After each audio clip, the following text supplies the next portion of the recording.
Imamat pasal 7 ayat 1-10. Korban penebus salah. Inilah hukum tentang korban penebus salah. Korban itu ialah persembahan maha kudus. Di tempat orang menyembelih korban bakaran, disitulah harus disembelih korban penebus salah, dan darahnya haruslah disiramkan pada mezbah itu sekelilingnya.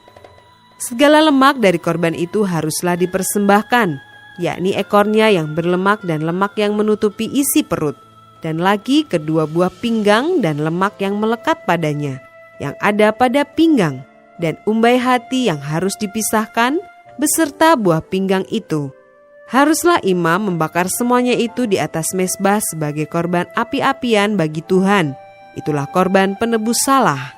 Setiap laki-laki di antara para imam haruslah memakannya. Haruslah itu dimakan di suatu tempat yang kudus. Itulah bagian maha kudus. Seperti halnya dengan korban penghapus dosa, demikian juga halnya dengan korban penebus salah. Satu hukum berlaku atas keduanya. Imam yang mengadakan pendamaian dengan korban itu, bagi dialah korban itu. Imam yang mempersembahkan korban bakaran seseorang, bagi dia juga kulit korban bakaran yang dipersembahkannya itu. Tiap-tiap korban sajian yang dibakar di dalam pembakaran roti dan segala yang diolah di dalam wajan dan di atas panggangan adalah bagi imam yang mempersembahkannya. Tiap-tiap korban sajian yang diolah dengan minyak atau yang kering adalah bagi semua anak-anak Harun. Semuanya dapat bagian.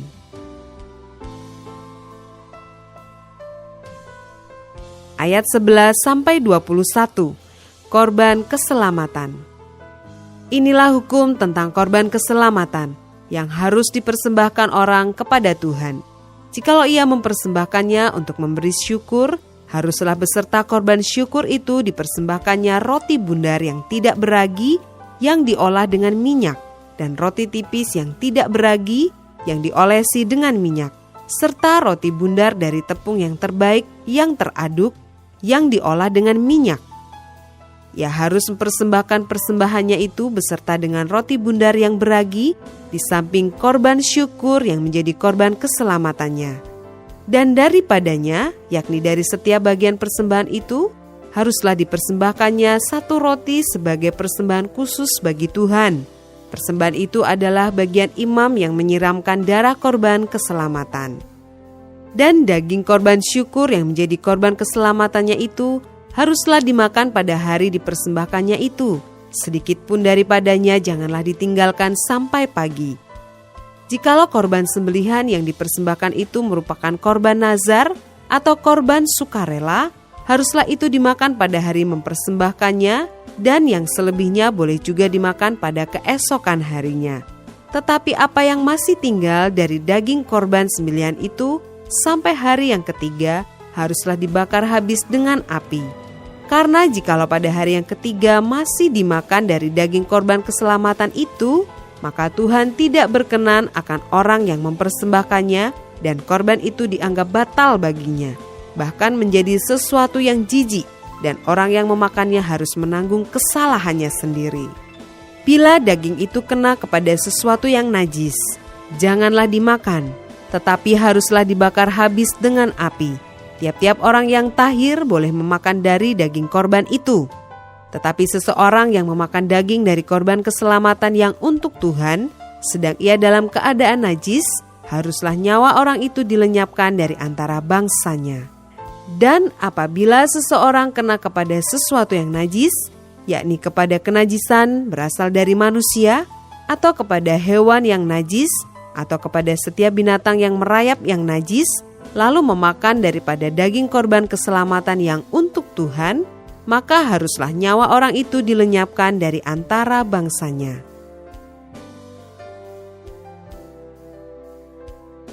Ayat 22-27. Larangan memakan lemak dan darah. Tuhan berfirman kepada Musa, "Katakanlah kepada orang Israel, segala lemak dari lembu, domba ataupun kambing janganlah kamu makan. Lemak bangkai atau lemak binatang yang mati diterkam boleh dipergunakan untuk segala keperluan, tetapi jangan sekali-kali kamu memakannya. Karena setiap orang yang memakan lemak dari hewan yang dipergunakan untuk mempersembahkan korban api-apian bagi Tuhan, nyawa orang yang memakan itu haruslah dilenyapkan dari antara bangsanya. Demikian juga janganlah kamu memakan darah apapun di segala tempat kediamanmu, baik darah burung-burung ataupun darah hewan.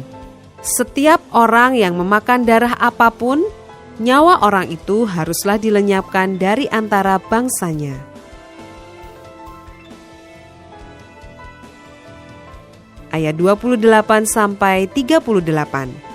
Bagian imam daripada segala korban keselamatan. Tuhan berfirman kepada Musa, demikian, katakanlah kepada orang Israel, orang yang mempersembahkan korban keselamatannya kepada Tuhan, haruslah membawa kepada Tuhan sebagian dari korban keselamatannya itu sebagai persembahannya. Dengan tangannya sendirilah harus ia membawa segala korban api-apian Tuhan. Adapun lemaknya haruslah dibawanya beserta dadanya, supaya dadanya itu diunjukkan sebagai persembahan unjukan di hadapan Tuhan. Lalu haruslah imam membakar lemaknya di atas mezbah, tetapi dadanya itu adalah bagian Harun dan anak-anaknya. Paha kanannya harus kamu serahkan kepada imam sebagai persembahan khusus dari segala korban keselamatanmu. Siapa dari antara anak-anak Harun yang mempersembahkan darah dan lemak korban keselamatan, maka dialah yang harus mendapat paha kanan itu sebagai bagiannya. Karena dada persembahan unjukan dan paha persembahan khusus telah kuambil dari orang Israel dari segala korban keselamatan mereka, dan telah kuberikan kepada imam Harun dan kepada anak-anaknya. Itulah suatu ketetapan yang berlaku bagi orang Israel untuk selamanya. Itulah bagian Harun dan bagian anak-anaknya dari segala korban api-apian Tuhan. Pada hari mereka itu disuruh datang untuk memegang jabatan imam bagi Tuhan.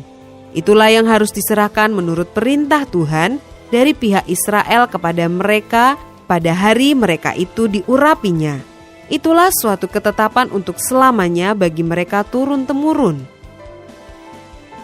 Itulah hukum tentang korban bakaran, korban sajian, korban penghapus dosa, korban penebus salah, persembahan pentahbisan, dan korban keselamatan yang diperintahkan Tuhan kepada Musa di atas gunung Sinai pada hari Tuhan memerintahkan kepada orang Israel mempersembahkan persembahan mereka kepada Tuhan di padang gurun Sinai.